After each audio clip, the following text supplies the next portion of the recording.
There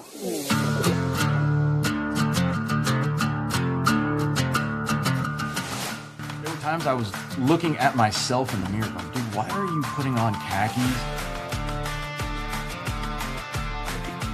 Where Johnny Hawley, who was blown up and killed, who had 2 children, I lived in a reality for about, I think, 15 years that it should have been me. Your source of strength has never been you. It has always been from somewhere else. It's just my belief that mine is from God. And I choose to rely on God. And I'm far from perfect. I screw up all the time. But my life is at peace. I have found a point past the storm where I am at peace. When things got really bad, which they will, we all are going to have times in our life where we just can't handle some things. To know that reaching out for help is an option. It's the same as going to the doctor when you can't get over the common cold and it's turned into something crazy. Yep. Or sinus infection. You got to go to a doctor and get medicine. It's the same with your mental health.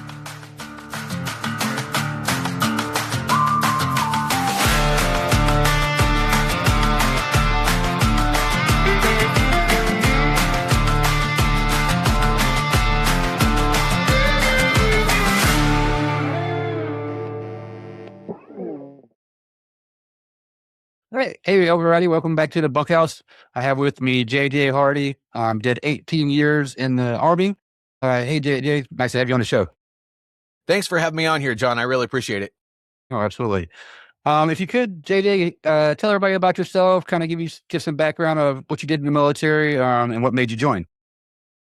Yeah. So, joined the military a long time ago. I served 18 years. So, I joined because, well, honestly speaking, I didn't really have a whole lot of options in my eyes. I came from a very poverty-stricken background, and I was into drugs and a few other things before I joined the military. And it just seemed like when my neighbor from across the street from my grandmother's house, when he started talking about joining the service, it did not seem worse than what I had going on around Iowa. So I decided to go ahead and join up. I started off as an 88 November, which is in the Army, it's a transportation management coordinator. I did a couple deployments. One of them was half doing transportation operations. The other half was because I was a saw gunner. I was a saw gunner in convoys. Second deployment, I was an NCO, but I still had the saw. So half the time I would get picked up by 82nd guys to go on convoys. The other half, I did a little bit of convoy commander stuff. Otherwise, I was running convoy operations from the base to give trip tickets and manage third country national trucks and make sure that we were putting the right bumper numbers on the convoys and stuff. Transportation management. Third one, I was in a larger element. So anyway, I did that, but then I became a mobility warrant officer shortly after that last deployment. And that's basically if somebody goes somewhere, I'm the glorified goat herder that coordinates all the different transportation operations to make that happen for them. And that's everything from getting people ready to train their load teams all the way to ordering the train, plane, truck, or whatever the case to get them from where they have to go, both personnel and equipment. So that's what I did in the military. No, that's good. Like, so for the ones out there listening, that's a pretty important piece of military operations, because if you can't get people where they need to go, or you can't get equipment where they need to go, there's not much that they really can do. Right. That's true. So yeah. What were some things leading up that I know you kind of mentioned a little bit about like your buddy across the street from your grandmother's house, but like, were there any other determining factors that kind of made you decide to say, hey, yep, the Army is what I need to do or what I want to do? Yeah, it seemed like it was, there were some educational benefits which I sort of took advantage of, but really it was my recruiter saw that, I was in kind of an abusive situation, and he was giving me a route to get away from home. That seemed extremely enticing because I was struggling with quite a bit.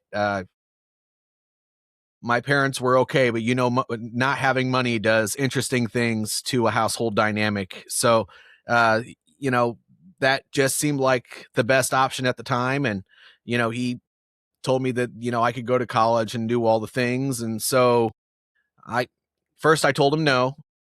And then I came back to him after a couple months and I'm like, you know what? I almost got arrested actually. So, but, but I didn't really seem like there didn't really seem like there was going to be a whole lot of options for me. So I opted to go ahead and sign the paperwork and, go up to MEPS and do my duck walk. And I ended up signing the papers. Yeah. We all have a bit of a story, you know. Like for me, I really wasn't doing a whole lot. I rodeoed and stuff, but like really wasn't that didn't really see that didn't really take off the way I thought it was going to. And I wasn't getting any younger. And so that's the reason I joined the Marine Corps myself, because again, wasn't getting any younger, still something I wanted to do. And but yeah. So being in mobility and transportation, what are some things that you've taken from your time in the army and away, and how has that kind of shaped who you've become now? So more than transportation, because I mean, that is one thing, logistics, it teaches people to think multidimensionally. Um, but personnel management and leadership and all that other stuff, you learn a lot about that. And then once I was a senior NCO, and then when I became a mobility warrant officer, I started dealing with more senior people most of the time, even though some of those senior people were lieutenants. That may sound weird, even though they were brand new to the military, they outranked all of us. So I mean, but those guys, they didn't really understand how to make things happen back in their own organization. So I learned a bit of a different twist on leadership, and that's how to teach people how to go back into their organization and create influence. And so there was a mentorship aspect there, because they checked in with me, and usually that I felt like I had a bunch of kids that were that were grown people that weren't even under my direct supervision at that point. Excuse me. So I mean, when it comes to stuff like that, I think I just learned the importance of helping people understand how to navigate situations. But then there's also the other things, right? When push comes to shove, it's not like the civilian world. I wish I could find it out here somewhere. But when push comes to shove, when things get really, really hard in the military, we kind of band together, and as much as it sucks, we just kind of make it happen. I haven't seen that yet. I mean, I've seen it in some volunteer organizations. When there's a flood or something like that, Yeah. people tend to come together. But in a business, a place to work and make money, it just really doesn't happen. So I guess that's my take coming out of the military. Yeah. Yeah, I can see that too. Like, and I would say definitely like in today's age too is a lot of folks work remotely. Like myself, I work 100% remote, so I'm not in an office at all, right?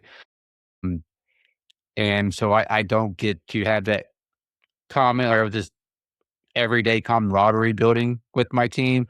Yeah, I have Teams calls with them. I all the time, but it's not the same, right? It's not the same as being face to face, like in person, being able to talk to them.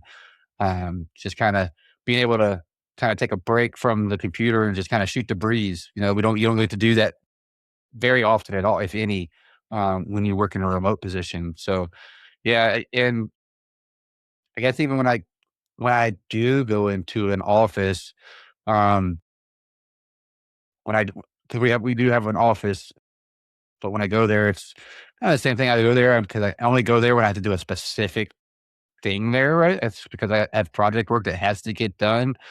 I'm usually only there for like 4 or 5 days tops normally. And yeah, I mean, I talk more than I normally would on a daily, like my daily routine, but still it's not the same because you only, you see them maybe once a quarter, maybe twice a year at most. Um, so yeah, I mean, I could definitely see where that can kind of play in. And you're right, because that common like suck is really what allowed us to kind of pull together and be able to just push through and laugh at the hard times, right? Like still be able to find some way to smile and laugh at what's going on, regardless of what was going on around us. Yeah, that's where that weird sense of humor that we all have, that's kind of where that comes from. Yeah, 100%. Um, yeah. So I mean, are there any other? So we all have our own kind of experiences in the military. Um, are there any kind of experiences in particular that stand out, good or bad, that kind of have shaped or stayed with you? Are we talking about, okay, so I mean there are plenty of good, those I think I mentioned most of the good things. There are some bad things, right? I mean, I've had combat operations in my time in the military. There were definitely some situations that I ran into while I was serving that I had to deal with knuckleheads doing knucklehead things, and sometimes to the extent where they were abusing their fellow soldiers and all that sort of stuff. I'm sure you've seen that, whether it be physical or sexual. But I mean, I would say that my combat operation time, there's a there that still sticks with me. You know, I the doctors tell me it's called PTSD, but you know, when you really look back and think about it, you react to things differently because of I had a total of 35 months of combat. So, I mean, that is when things happen, you have to respond fast, and you have to respond at a different level than if the pencil sharpener breaks and you have to go sharpen a new pencil. You know, I mean, it's different. And so I would say that since I've left the military, I've had a lot more um the way I react to things is a little bit weird. It seems like since I don't have those situations pop up hardly at all anymore, then my brain wants to react that way more. So there are some real dumb things that come up every once in a while, and I react in probably a way that's a little bit harsh. That has affected my work background a little bit. People don't understand why I take stuff as seriously as I do. But in addition to that, it's kind of affected my family life a little bit. I mean, my kids and I, we love each other. My wife, you know, she loves me, but no wife can really stand their husband. Let's be honest. So, but I would say that that's something. But there's definitely that definitely changes you in a different way. Now, there are positive aspects to post-traumatic stress disorder. So, you know, when there's a sense of urgency that's needed, when the rest of, I will go back to my past job, but when there's a sense of urgency that's needed and you should take action, while most people are like, oh man, that's really, really hard. I'll get to that. I'm like charging the you know, the hill and working my butt off until I realize that nobody else is. And I'm just kind of looking back like, why aren't we doing something about this, sort of a thing? And so, but I actually moved up in the ranks at the places I worked because of that.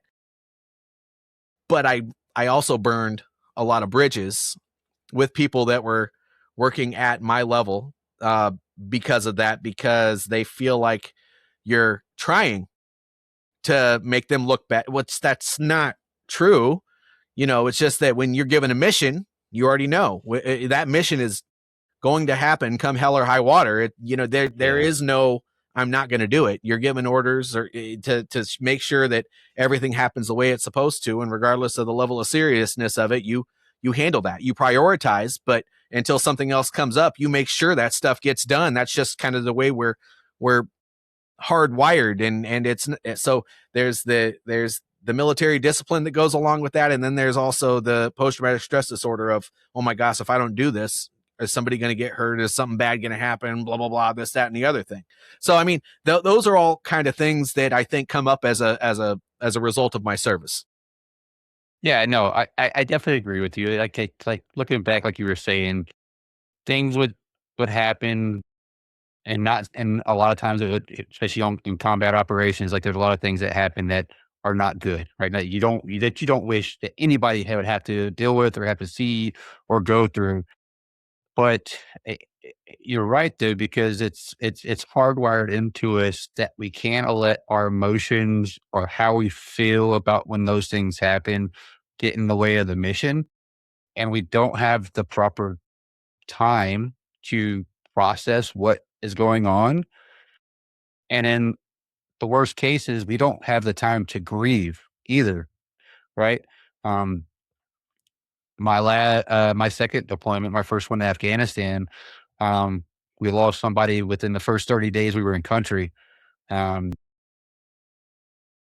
yeah, I mean, I remember seeing him that same morning, smiling, getting his group. He's getting ready to go out on a convoy, doing some route clearance, and I remember him out there with his platoon. They gathered around with the chaplain. They prayed, smiling, laughing, having a good time. And by the afternoon, they had him down at the surgical tent and needed blood because he'd stepped on IEDs.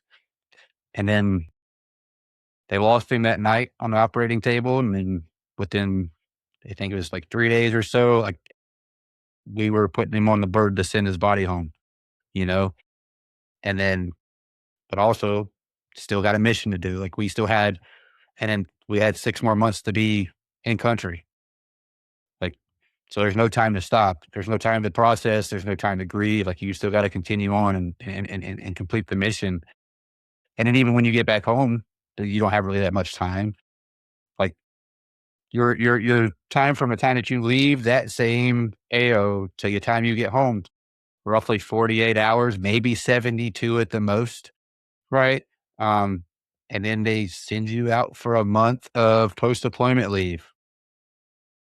And and they expect you to reintegrate back in with your families and with your friends and the regular population who has no idea what you just went through, Yeah. you Yeah. know? Um, and yeah, I mean, it, you're right though. Also, like after you get out, like having the urgency, and I don't even like looking back, I don't even know if I call it discipline anymore. But having that intensive work ethic to where you're so used to having to move at pace when you're giving a task, right? Like there is no, hey, that could just wait till tomorrow, right? Or hey, it's going to take me 3 days to plan this out. Like, no, you got like an hour to plan. You need to be operating in two, right? Like Hmm. that's kind of like I like looking now, like I don't even know if I call that discipline anymore.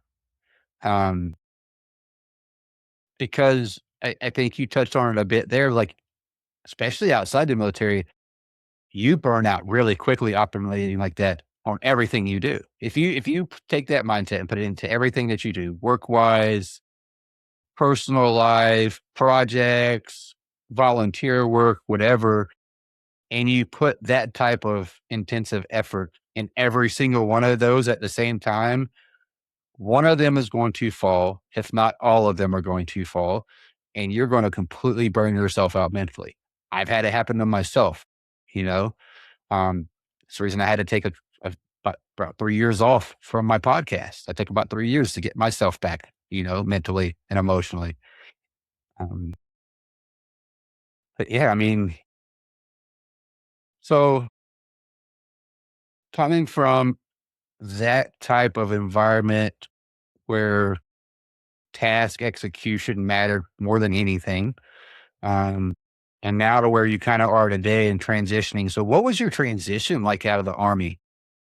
Messy.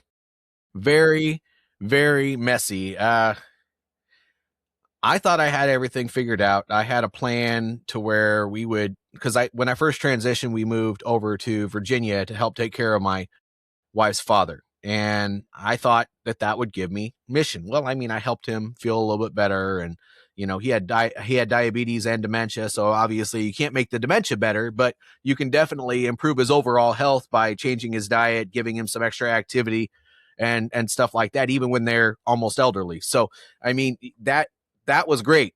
I mean, I had a mission when it came to that.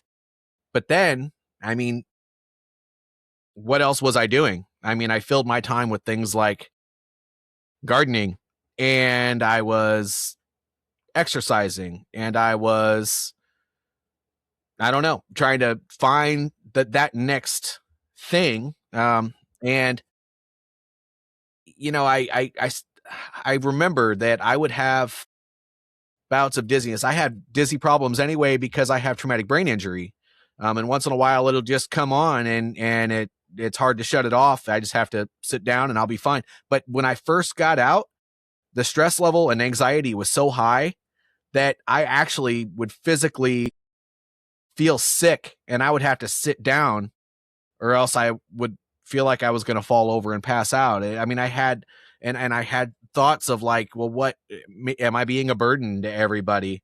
I mean, what am I going to do next? Do I even have a purpose anymore? And then when I just, about 6 months after I got out, I'm like, well, I have to keep myself busy. So I started looking for a job.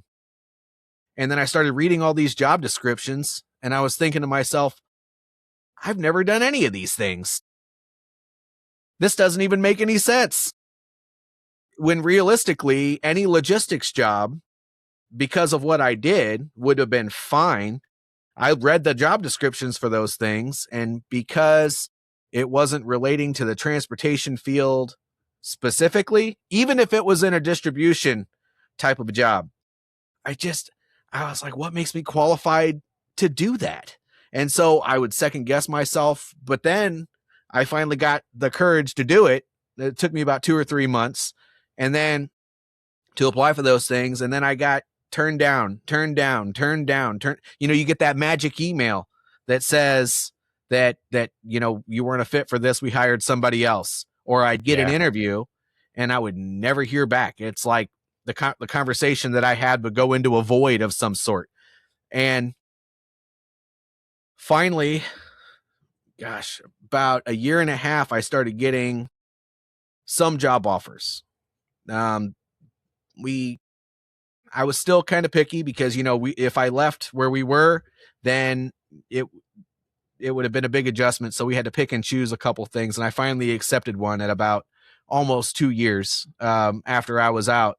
But it took, I was at 18 months of exiting from military before I even got offered any jobs. And some of these were like $35,000, $40,000. I mean, I might as well go work at freaking Costco or something, coming from you were a warrant officer. So, I mean, when you go from that level of responsibility to knowing that you're just going to be nodding your head and going through the motions every day.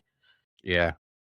It's almost like you question your worth as a whole. And although you're still the same person, it feels less. Not only that, but I had 100% disability rating. And so I remember, man, the thought process that was going through this crazy thing up here was just the weirdest thing ever. I'm not qualified to do any jobs. I'm broken. I'm not any good to anybody. You know, that there were times where I thought about, you know, just ending it all, though I never picked up the weapon or anything like that. It was like, you know, maybe I'm just so much of a burden that I'd be better off taking that burden away from everybody out around me and blah, blah, blah. But, you know, finally I got a job, didn't pay much, but it got me back doing things again.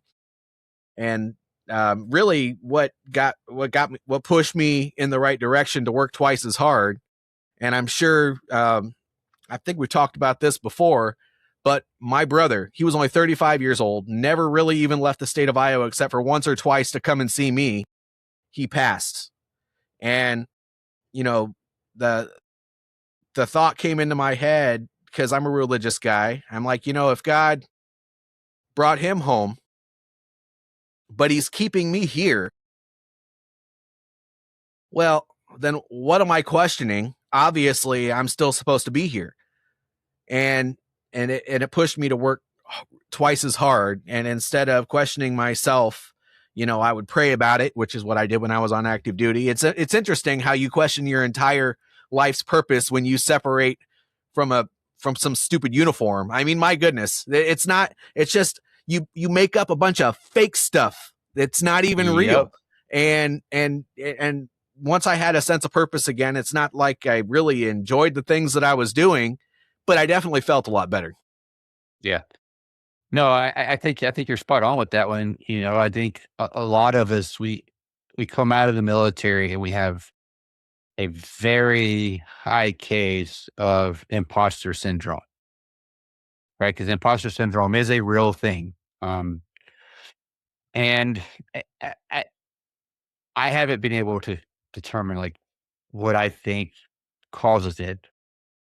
But I mean, the only thing I can really think of is of how competitive promotion tracks are, and you see other folks get recognized or promoted that you're like, man, how did they get that? Mm-hmm. You know, it's like I work circles around that guy. I know way more than that guy or girl, right? Like, how did they get promoted and why am I not? So you start second year girls, hey, am I not as good as I think I am, right?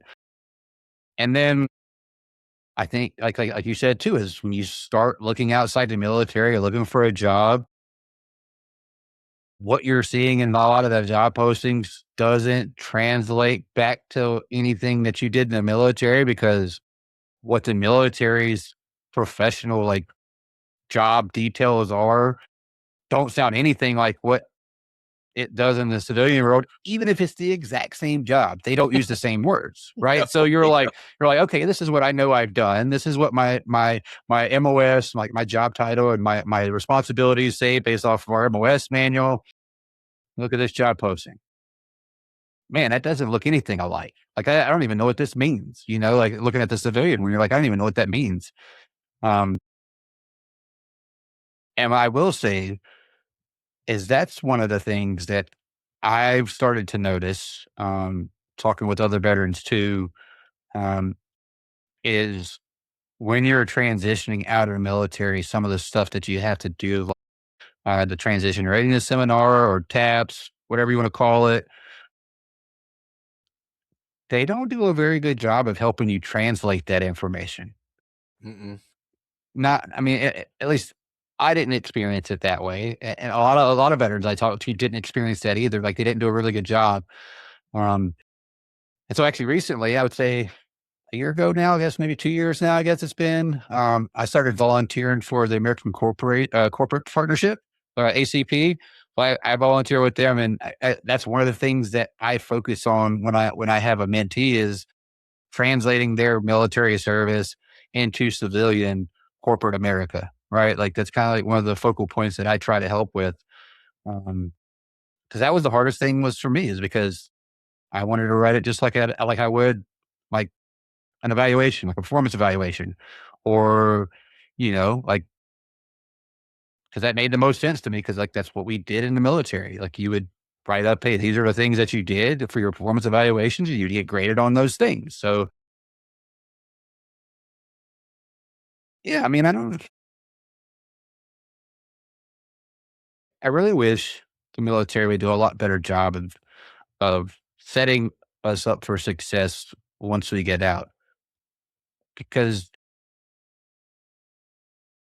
again, my experiences and the small group, because I definitely there's way more veterans out there than I've talked to, but like there's a lot of us that I know we hold we had the same type of thoughts on it. I mean, it sounds like you're kind of in the same boat too. Like what was that transition experience really like? Like while you were in getting ready to get out, like what was that like?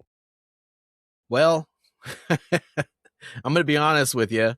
I was, although I was kind of thinking of that next thing while I still had my foot in the door, I was working. So when I would get out of TAPS, and I'd be texting all day while I was in TAPS because there were still operations going on that fell under my purview, and I only had an NCO working for me at the time. And so if she had questions, they had to be answered. And if I waited, then who knows what would have happened. At the end of the day, the wheel would have kept turning. She would have found her answer somewhere. But, our ego tells us when we're in the military that if we're in that position, that it's our responsibility. When Yep. even though when we're on our way out, should it be? We should have really we should probably have our foot, probably one foot stepping more out the door than stepping in. But as far as the education that we were receiving, it was all very generic. I mean, they gave you a book, a DOL handbook, and said, use this to write your resume. You wrote a resume. They liked it or they didn't, and they gave you a little bit of feedback. They gave you some cues on how to do an interview. And, I wasn't sure if I wanted to start a business. So I did the boots to business route. And, I learned as much as I could just because of that. But I did the boots to business stuff online. I didn't even have to be in person for that. So I did that when I was off work after duty hours. And, so it was hard because I focused more on the job than I did the transition. And then when the transition happened, even though we had a plan, I thought I was going to be good because I was like, you know what, if we have to take care of somebody, we'll figure that out when we get there. Before I got the call asking me and my wife to come over there and take care of Bob and my father-in-law, I was really planning on what that job would look like. And I was doing all the research on how to translate that stuff. But I did that same research again because I kept all that stuff on a thumb drive, and it didn't really help me at all. I started making phone calls to people like my aunt and everybody else when it came time for me to start looking for a job. And I had I asked her to help me translate, and I had a couple other people who had been in the civilian world forever to help me translate, but they didn't really do a good job because they didn't know what most of that stuff meant either. Yeah. When I did finally get a job, I leveraged some of my fellow coworkers that already transitioned out of the military. And I'm like, what the heck did you do? Yeah. And, they helped me translate my experience. They're like, that's the one thing you have to do. And then you have to cater it to every job and blah, blah, blah. And that was really, really hard because I spent a lot of time catering resumes to job descriptions. And even though they told me that when I was in the military, at that point, it had been almost a year since I was out. And so I kind of forgot that part. I was like, well, I think this kind of fits in with my experience, but did it do a good job? I don't think it did. Yeah. Yeah. It was hard. It was very, very hard. Yeah. I mean, that's that's general guidance, I always like to tell folks, have one master resume that literally outlines everything you've ever done, regardless if it's like MOS specific or not. If it's leadership, like technical ability in your MOS, even if it's obviously like their technicalities for MOSs means everything, but like leadership, management, and I don't mean management as in like personnel management because that's the leadership side of it, right? But just like asset management, maybe facilities management. There's a lot of things that go along with those types of things, even if you didn't realize those are some of the things you might have been doing. Like, so yeah. I mean, I always try to tell people have that one master resume that literally says everything. That way, when it comes time to tailor one for a specific job, you can just take and pull out of that one. But again, like you're right, it's still hard to take some of those things and translate them to where a civilian recruiter who most likely has never served in the military is going to see that, and we're like, oh, okay, yeah, that's what this means. They know exactly what that means. Like that's the hardest part. Yep. Now we have AI. Yeah. Yeah. And actually a lot of recruiters, they don't actually get the first scan by a human. They actually have a program that does the initial scan for them, and they look for keywords, right? Yep. If you don't hit the right amount of keywords on that first go through, you're never going to get a human to look at your resume in the first place. That's true. Yep. As a matter of fact, these days you can go to Gemini or ChatGPT or Copilot and say, act as an expert human resource person who knows Yep. the applicant tracking system up and down and make my resume to cater to this job. And you put both of them in there and it hooks you up pretty good. Actually, I've helped people with that, and and they've all gotten jobs. You know, I also volunteer to help veterans now find work, because after I got the first job, I was able to get a second job. And then I had one more job before I decided to start my own business. But man, that part right there is difficult, because they also don't teach you. And this is something that I have to say on here, because if not, who's going to say it? But I mean, if you don't know how to network properly and use things like LinkedIn and Yes. go to local type hiring events and talk to those people, I mean, if you don't have an in to a company, 9 times out of 10, you're not going to get looked at all. I mean, if you've never talked to a person that works for the company that you're applying for, whether it be in a chat on LinkedIn, or if it's a face-to-face conversation at a hiring event somewhere, then the chance of you, even if you do get an interview, the chance of you getting a second interview or even hired for a position is extremely low. You really do have to have an in.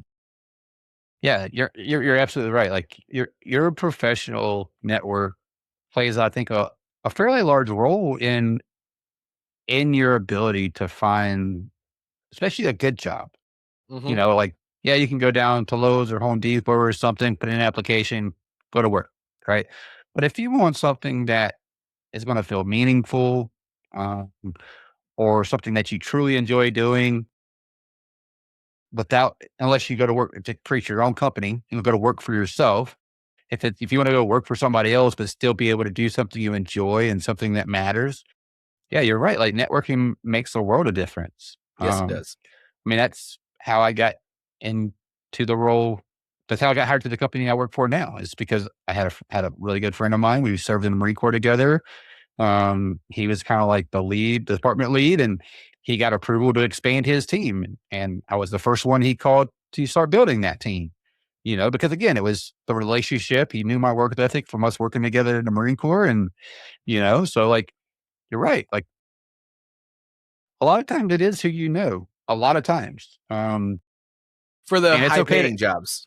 yeah, and it's okay to leverage that. That's okay. You want to leverage that as much as you can. Like knowing people, networking with people. I think that's one thing that we don't really get taught about, like coming out of the Marine Corps or out of military in general, is how to properly network, right? Like you start to know who people are in your career fields in the military, but again, like that's you just know who people are. You meet a lot of different people, but it's not really truly networking. Um, so I mean, yeah, I mean, I think that's a big thing coming out is understanding and learning how to properly network. Mm, Like you said, get in on LinkedIn.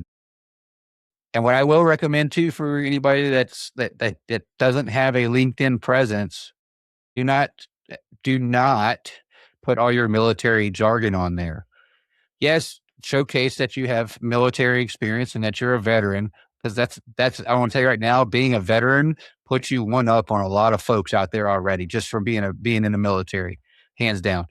Because one, they know you have discipline, they know you have work ethic, those types of things, right? Like the things that can't be taught on the job. You know what I mean?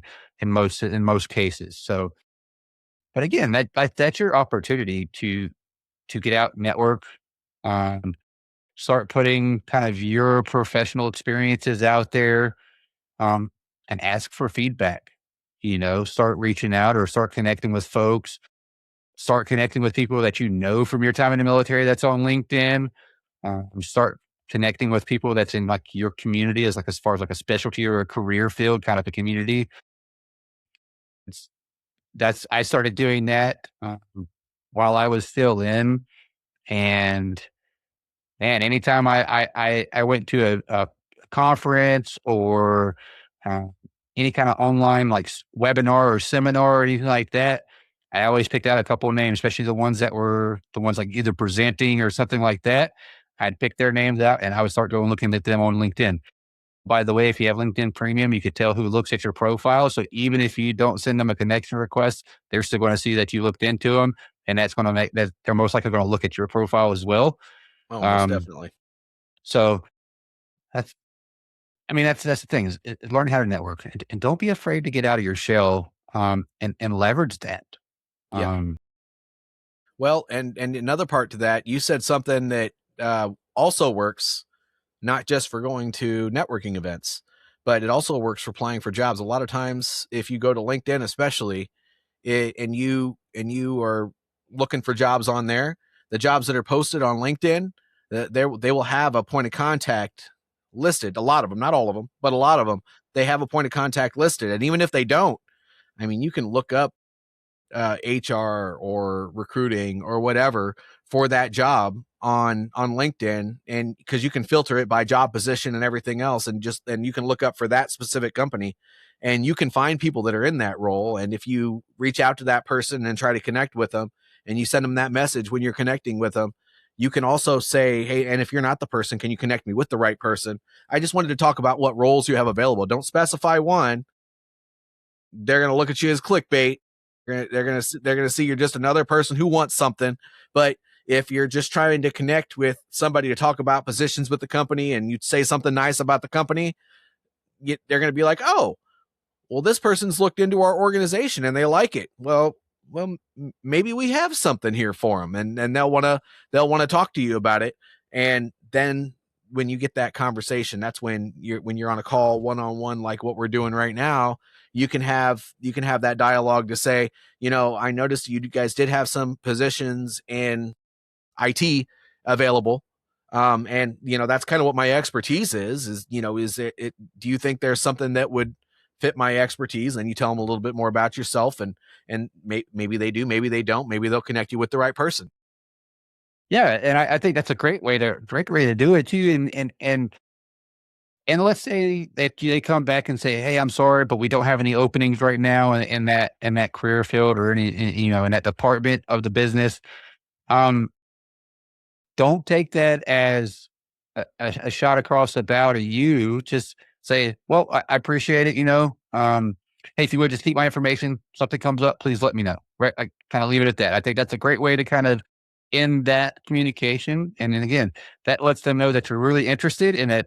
Hey, if they do have something come open, you're a possible candidate, right? Like That's right.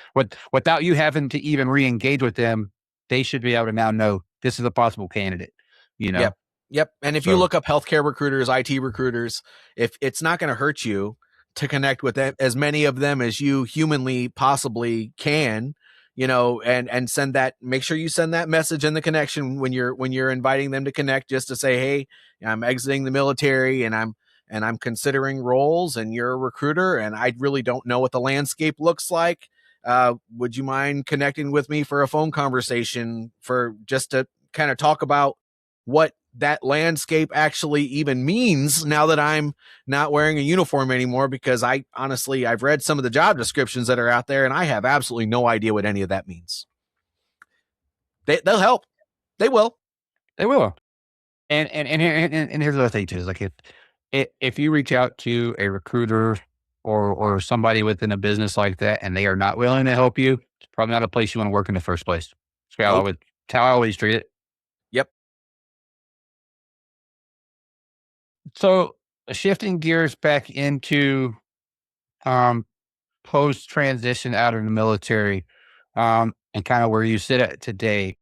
Why were we in the military? Probably same for most of us. I know it was for me, like taking care of yourself, keeping in shape, being strong meant like a certain thing in the military. Being able to run fast, be able to do a lot of push-ups, a lot of pull-ups, right? Like those types of things. Like that was keeping yourself strong, keeping yourself in shape. Now transitioning, what does the strength look like for you today? Is it still the same, or is it something completely different in what you think of as self-strength? Well, I can tell you that a lot of that stuff can't be the same anymore. From back problems to knee problems to ankle problems to having shoulders that have probably been torn more times than any human should ever tear, labrums or rotator cuffs or anything like that. I can't do the push-ups, sit-ups, run thing anymore. Now what strength looks like to me is keeping my mind right. I have studied emotional intelligence a lot. And I've learned how to turn post-traumatic stress into post-traumatic growth.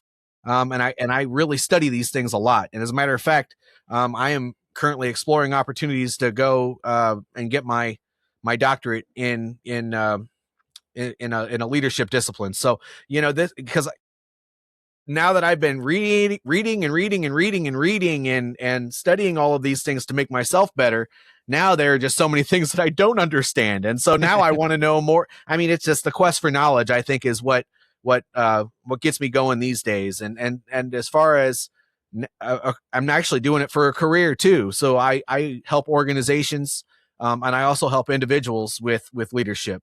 I like to focus on the new managers. I think that there's an opportunity there for if you're transitioning from the military, just know that there's not a PLDC or WLC anymore. There's not going to be that next level leadership training. If you go for a senior management position, you can't go to warrant officer school or officer school anymore. I mean, now they promote you and they just expect you to get it. Yeah. And that's not how it works. No, definitely not. So before I want to move into that, because that's a whole conversation in itself about leadership outside the military too. But I want to kind of come back over real quick to where you said that you've kind of gotten to where you can use the PTSD as from a negative light in your life, and being able to take what you've learned from that and use it as growth. Can you kind of unpack that a little bit more and kind of give us some more detail on that? Yes. So I think I also have a podcast and I have a lot of conversations around this, even on my podcast. I usually let people do the talking, but then I have one-on-one conversations about this. And when it comes to people that have had experiences that change the way they think and react to things, like PTSD does, whether it's from combat or maybe it's a sexual trauma or a really, really bad car accident or whatever the case may be, you tend to, your hardwiring goes a little bit wonky and you'll look at negative situations as even worse than a lot of other people do.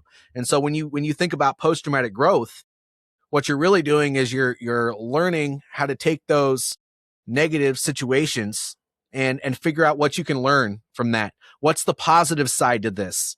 Yeah, this is horrible. It really, really sucks that the car broke down with gas. But rather than kick the car and, maybe even pull your pistol out and shoot the gas tank or whatever you feel like doing in that moment. I'm not saying that I've ever done any of those things, but instead of going to extremes and exploding all the time, you think, okay, what good can come out of this? You know what? I'm going to know next time that I got to fill the gas tank up before we leave this place and that I got to check this before I do that. And you look for the positive side of things so you can grow as a person rather than focus on the negative, because that's a really interesting spiral to get into when you start thinking about negative as negative and as negative and as negative. And that just starts to get worse. And then you have that as a negative outlook on life, which is what I had after I got out of the military. I thought there was no hope anymore. And that came from me always focusing on, man, I got kicked out because I was injured. And, that's so horrible. And now I'm 100% disabled. And that is so horrible. And oh my gosh, there's combat trauma and people are bad. And, you just start having, it's like your brain is scattering 1,000 different directions. And instead of looking at all the negative stuff, you look at the positive stuff, and then you can you can kind of put a different spin on those things. What good came out of these situations? Well, when I was in the military, a lot of interesting stuff happened. And that end part was bad, but look at all the good that came out of the military. Well, that car accident was bad, but nobody got hurt. And so that's excellent. We really got to focus on that. So when it comes to post-traumatic growth, it's really all about using all of your bad situations to become a better person. No, I mean, I agree 100%. Where like it took me a while to kind of do the same thing, as you're right. Cause it's after leaving service, you start to realize that you were just a number in the system. You were just a cog in the wheel. right? Like, cause you think, cause most of us, at least I thought, like, I thought I did really good in the military. I thought I was very successful in the military. I thought I had a lot of folks that supported me around me that I worked with, and then as soon as you take your uniform off and you're no longer there every single day with them, it's like they forget about you, you know? And that itself completely messes with your mind and your mentality about, was I really as thought about or as useful as I thought I was when I was in, you know? Um, so yeah, I mean, I I have to keep myself busy. I have to keep my brain busy. And when I don't, I don't get in a very good place. Like even still today, but it's something that I am very conscious about now.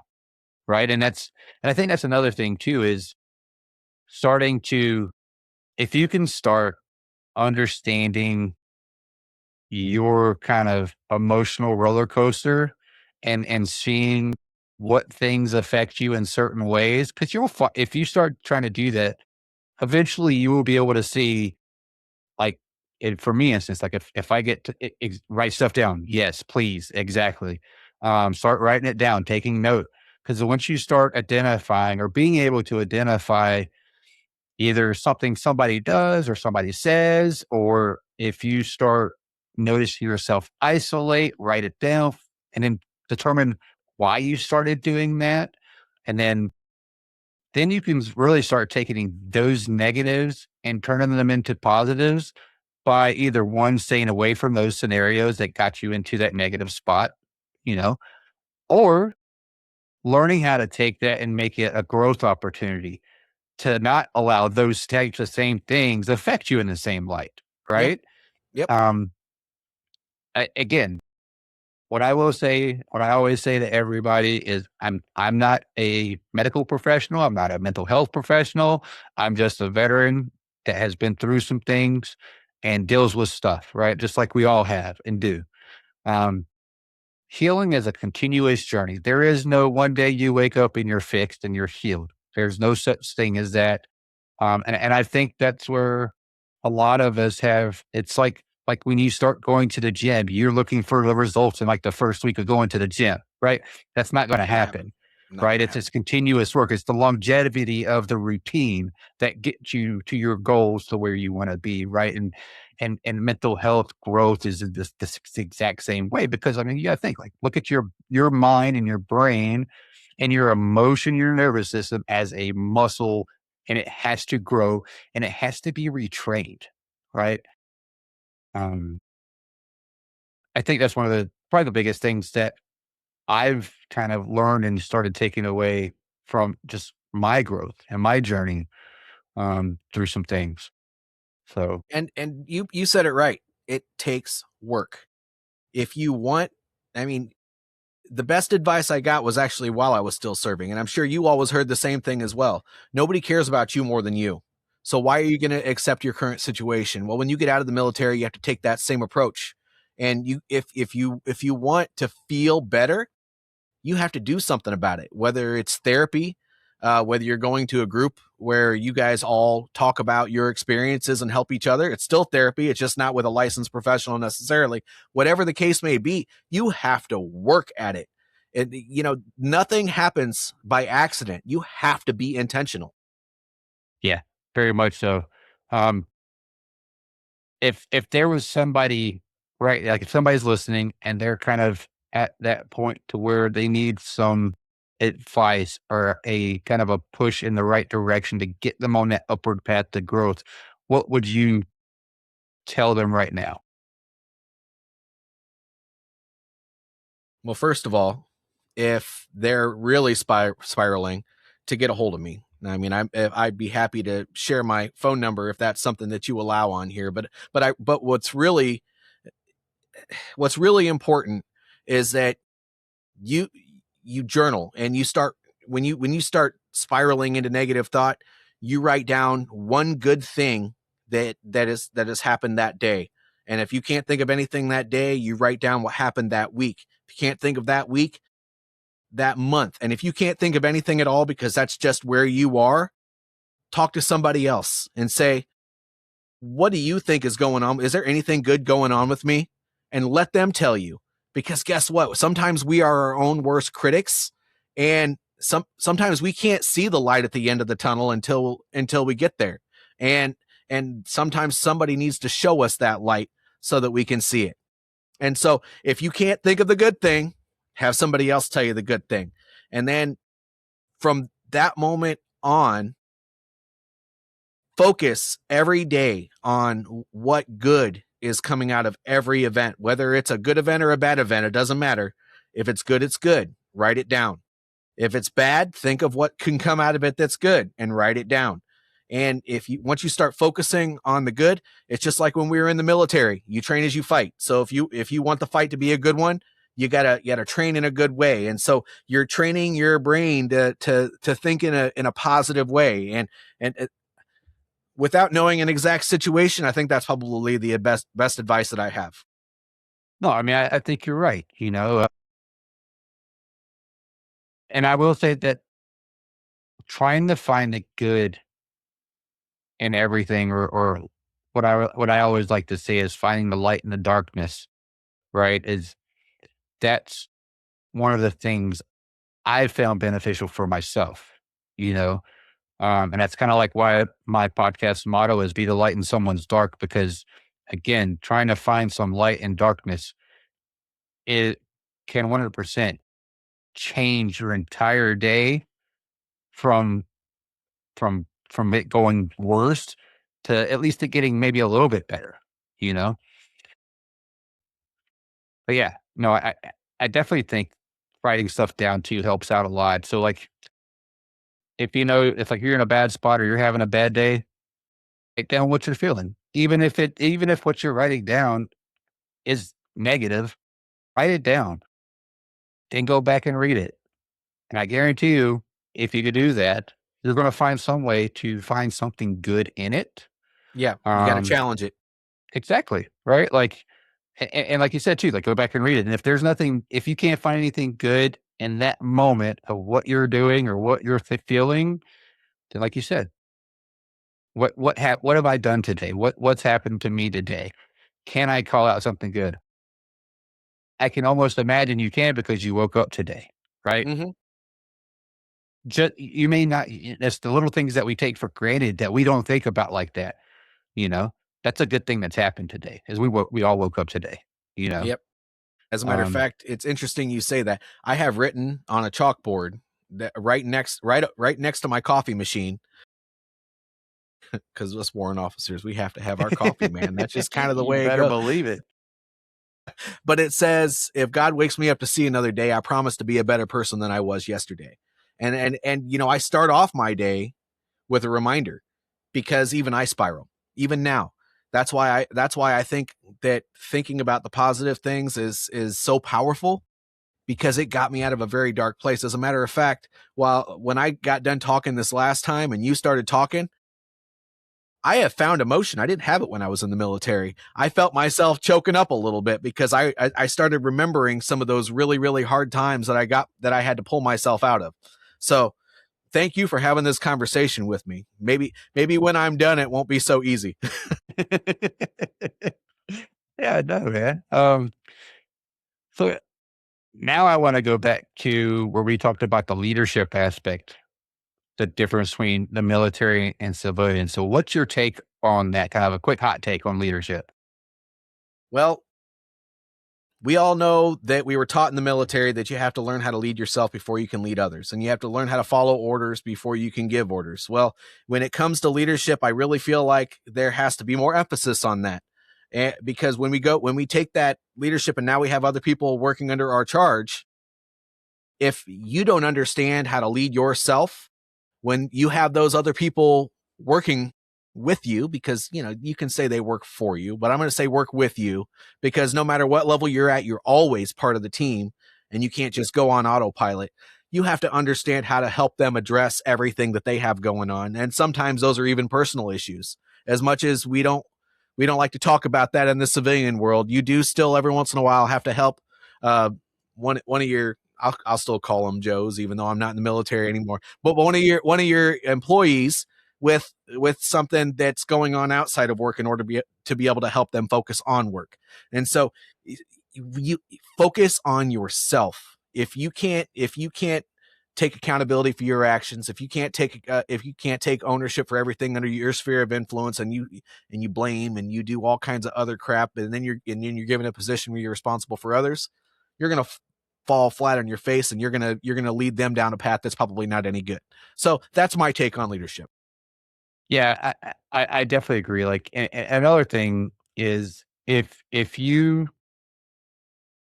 take take the leadership that you've learned in the military and only use it as a hierarchical structure, you're going to not, people are not going to want to work with you or work for you. Like, they're not, right? Because leadership is more than just managing. It's more than just taking tasks and giving tasks. Leadership is way more than that. And so, like, I've started kind of looking at leadership like as more of an opportunity to mentor versus to lead, right? And as that's the way I look at it. It's like it's an opportunity to mentor, to grow the next generation of the position that you're in, right? Because that's like, unless you think you're going to be at this position for the next 20 years and you don't want to grow, and you don't want to like promote yourself out of the job, or you don't want somebody to take the job from you, I guess. But at the same time, like, nobody's going to want to work with you if that's you. Um, and yeah, I mean, I will say that having that personal aspect to leadership in the civilian world definitely is not very common at all. Like, No. not even a little bit, right? Like, I've had a couple instances to where it's like I truly care to make sure, like, that the folks that work around me or that influence the team, like, that and again, like you said, they don't work for me. They report to me. Like, that's how I like to take it, because they don't work for me. They work for the company, right? Like, that's who they work for. They just report to me, right? Which means I'm accountable for them. Uh, and I could definitely tell that they were not used to having a boss, civilian terms, a boss that truly cares about their well-being and their growth, right? Like, you could definitely tell. Um, Yeah. Keywords in leadership. It's not about you. right. It's It's not. about them. It's all about them. Now, you take care of you. It's almost like getting on an airplane. The first thing they tell you when you get on there before you even go up in the air is, if that gas mat drops, you put it on yourself. So you got to make sure you can lead yourself first. But it's not about you. Well, as soon as you get that gas mask on, you need to be making sure that the people to your left and right are taken care of as well. Yeah. And the flip side of that coin is, as an employee, don't expect your leaders to lead how you would lead. Right? Do not expect your leaders in the civilian world to have the same ethos, the same interest into your professional growth that maybe some of your leaders from the military did. Even if that interest in your professional growth in the military was mandated because we had to go to our NCO courses or our staff academies and like our follow-on courses and stuff like that. Like, there's some of those things we are required to do if we want to get promoted, right? Kind of those things, but there's none of that type of requirement in the civilian world. Like, you don't have to go do extra courses or schooling to get promoted, because there is no actual leadership school in the civilian world, right? They don't teach you how to be a leader. So don't expect your leaders in the civilian world to have that same type of invested interest in your growth that you would expect from a leader. Um, I think that was one of the things that kind of caught me off guard when I first got out, um, was not having that side of it, right? Like, I knew how I wanted to be as a leader outside of the military. I knew what kind of leader I didn't want to be outside of the military as well. Um, but I think that was kind of what kind of threw me, I think, for a loop a little bit, was not having a leader that took some interest in my professional development. They were more What worried about task management. what I will say as far as task management, numbers, which is what a lot of people care about outside of the military. They care about it inside the military, but we're always taught to focus on the people, because if the people are taken care of, the numbers rise. So when you have a team and you are taking care of them and your numbers are rising, even though you're not necessarily focusing on them until you have to, until you brief them to others, or until maybe you're at the end of the day and you're reflecting on all the things that happened that day, your numbers start rising because you're taking care of your people. Then you're going to have other people in your organization coming up to you and saying, how did you do that? That is where it changes. And then you're actually leading your organization and not just your people. Yeah. And actually, I think you bring up a good point there too, because again, and a lot of times in the military, depending on the group that you're surrounded by, but a lot of times you don't get the opportunity to lead up. And what I mean by leading up is influence your senior leadership throughout the industry, right? Throughout your business. You don't get to do that a lot of times in the military, right? Because it's very hierarchical. It's like, no, hey, I'm Colonel so-and-so, or I'm Sergeant Major so-and-so, and you're going to do it because I said do it, right? Like there's no influencing certain people, certain personalities like that, right? Um, I will say that's one thing I have noticed that is a bit different in the civilian world is you have a lot, there's a lot more opportunity to be able to lead up, right? You have a lot more opportunity to influence senior leadership throughout the company you work for, the business that you're in. Um, but again, I think it kind of goes back to what you were just saying, that like you kind of have to prove yourself first before you can do the leading up and that vertical influence, right? Yeah. Well, they're going to once they actually see what you're capable of, unlike the military, you can actually jump up many levels Oh yeah, in the civilian world instead of maybe just, in the military, we would always say you can move up, you can move 2 up and 1 down in your position. Well, it's that you can work 2 up and 1 down, but you can't, that's not the way the civilian world works. And you don't have to wait for some decentralized promotion system to push you to that next level. If they recognize you, they bring you in and talk to you about it, and they say, hey, I have this division over here that could use those same the same stuff that you're teaching your guys and other people in this organization to do A, B, C, and D. Well, if you're willing to take it, they might give it to you. yeah, no, absolutely. Um, and with that one, don't be afraid to talk a renegotiation of salary either when it comes to those types of conversations, because again, like you said, even sometimes in the civilian world, the only person who's going to take care of you is you. That's right.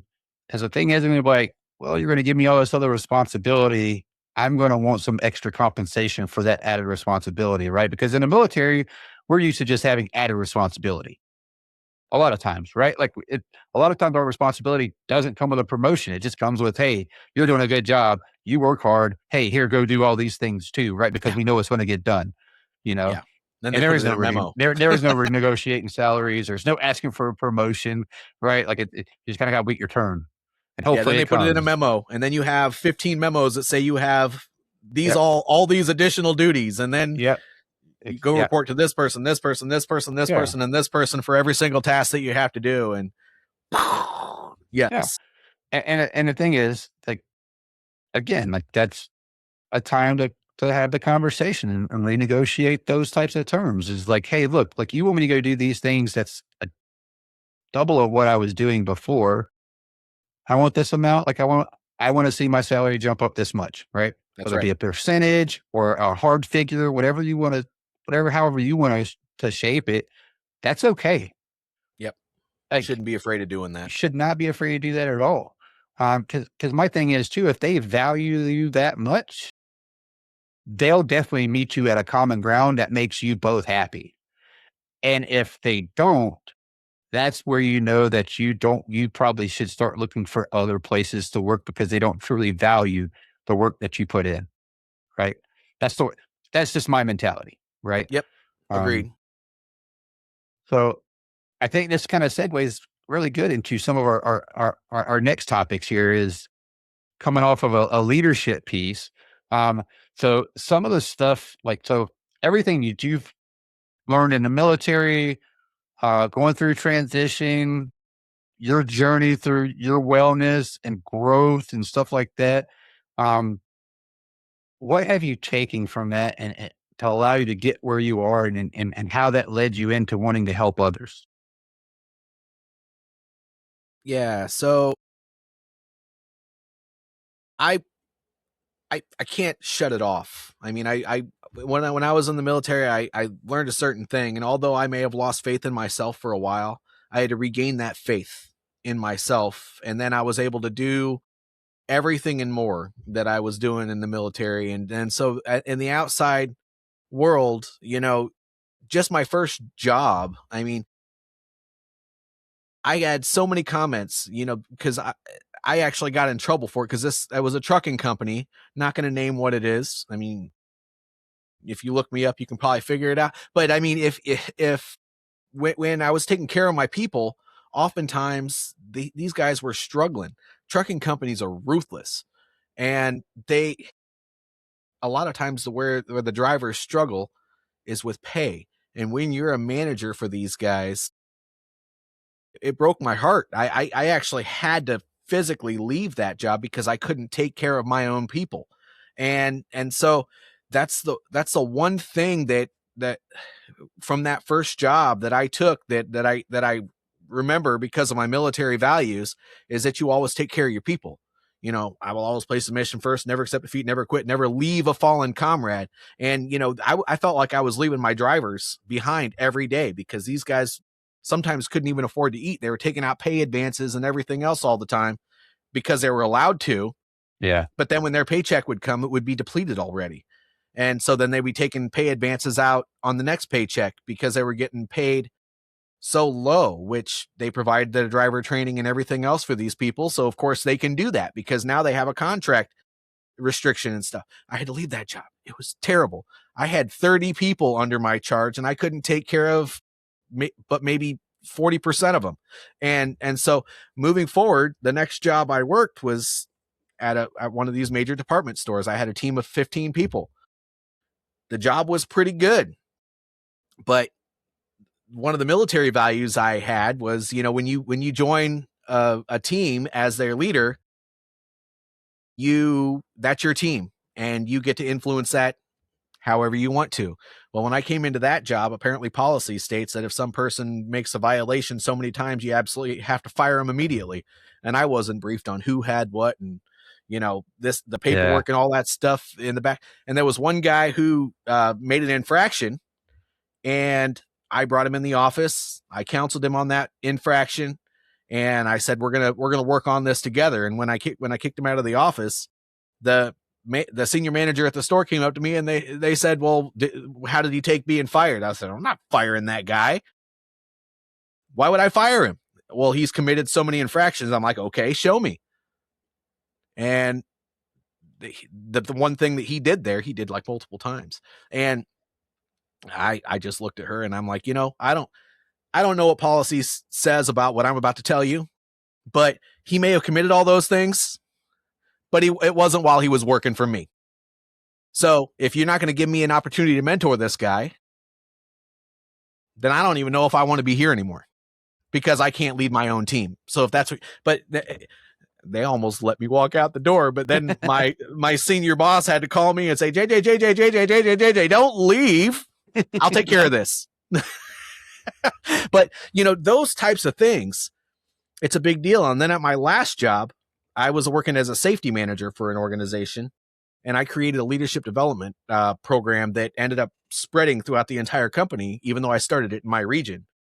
And it was that first line leader thing, right? I saw that they were promoting people, not really giving them any mentorship or guidance or anything like that on how to lead a team, track the numbers and all that other stuff. And I told them I could do something about it. So they did.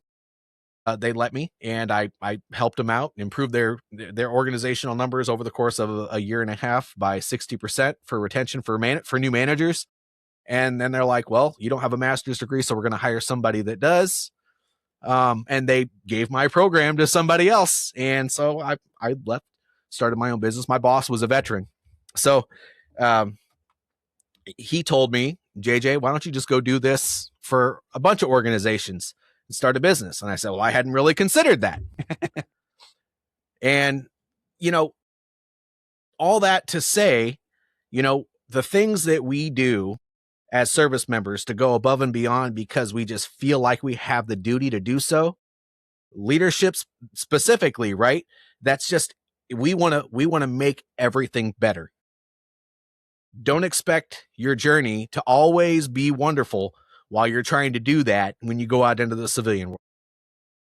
No, you're absolutely right. And I will say this too, like that is a double-edged sword in the civilian world,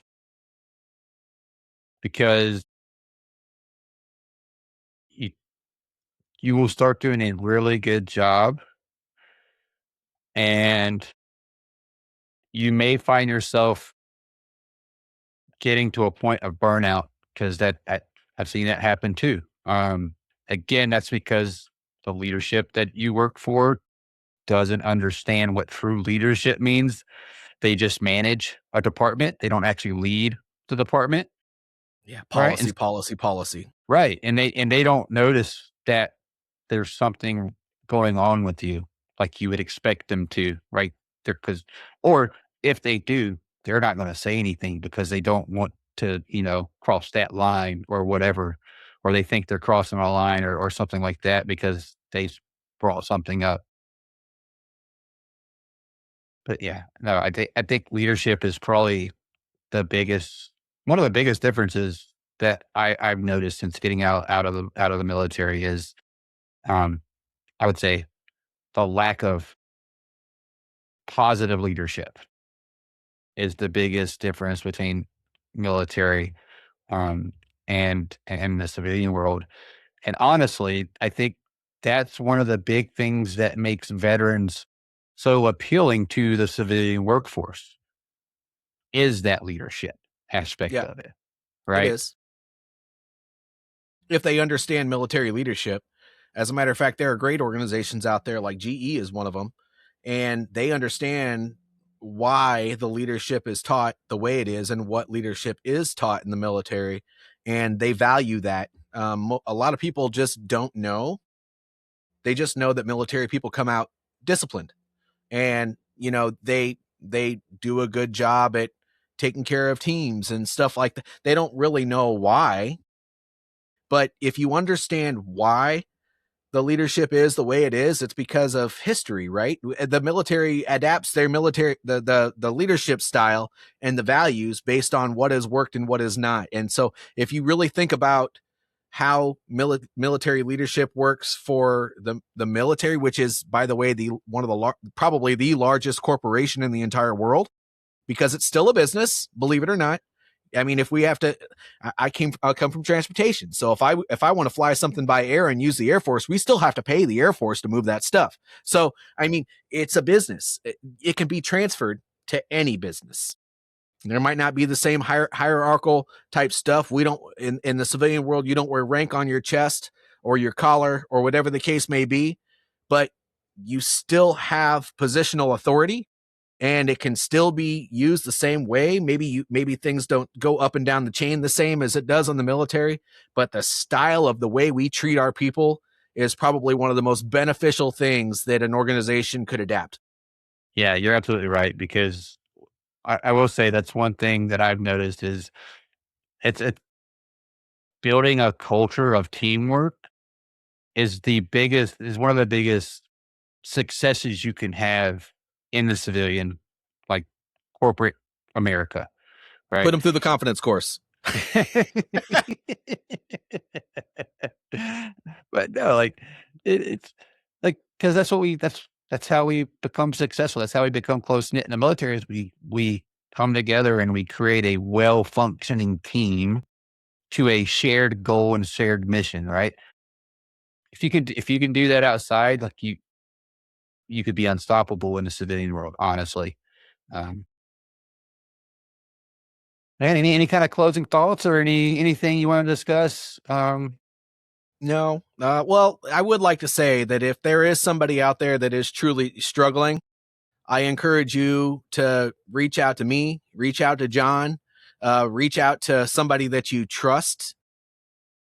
I definitely think that the biggest cause of I guess since you might be putting this on socials or whatever, I'm going to say life ending. A lot of people take their lives. It's because they lose hope, and then they don't. We as military people, when we get out, because we look at civilians differently, we don't tend to reach out for help like we used to. And even when we were in the military, mental health issues had a stigma. So asking for help is not something that's always encouraged. But do it anyway. My gosh, you don't know what tomorrow is going to look like until you give it a chance. Yeah, no, you're absolutely right. Like I think I even said it when I was on your show a couple weeks back. I was like, it's okay to not be okay. Like that's probably one of the biggest pieces of advice I can give anybody, regardless, veteran, first responder, non, whatever, civilian. Like it's okay to not be okay. And you're not alone. I promise you that. Like you're not going to be alone, even if you think you're 100 miles away from somebody. You're not alone. Yeah, please. Anything, reach out. Um, Dial 988, the crisis line. There's plenty of resources out there to where if you need, there'll be somebody available. That's for sure. Yep, absolutely. I also, before we do sign off, I want to give you the opportunity to do a selfish plug for your business, for your show. I want to give you that opportunity. I do own a business. Thank you, John. I do own a business. It's called Victory Leadership Coaching. And as I said, I have programs for self-leadership to help people that don't feel like they're confident enough to go out there and tackle maybe handling a team or whatever. That's when you need to focus on yourself and build your self-leadership first. I also have programs for first-time managers that teach you all the basics of how to lead teams and all the stuff that encompasses that, so that you can go out there and confidently be successful in that new role. In addition to that, I have a podcast. It's called Speak Up, Show Up, Lead, which I named after my book, Speak Up, Show Up, Lead, which you can find on Amazon.com. It's actually the leadership lessons that I've learned throughout my life. It took me, good God, it took me forever to write this book, and it's only like 100 pages. So give it a read. It's a good one. I've gotten a lot of good feedback on it. That's on Amazon.com. Other than that, you can go to victoryleadershipcoaching.com and you can find all of that. You can find as much information as you want and probably get sick of reading about JJ Hardy and Victory Leadership Coaching. JJ, I want to thank you for coming on the show, man. I had a great time. Really enjoyed talking to you. I really appreciate it. Likewise, I really appreciate it. And to everybody that's out there, please take the advice of making sure you reach out to somebody if you're having those thoughts.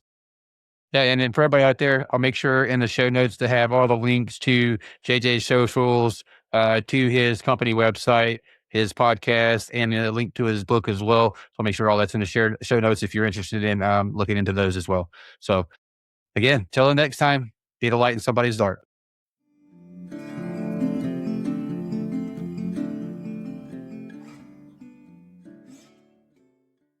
Thank you for listening to today's episode of The Bunkhouse. If this episode speaks to you or made you think of someone who might be struggling, please share this with them.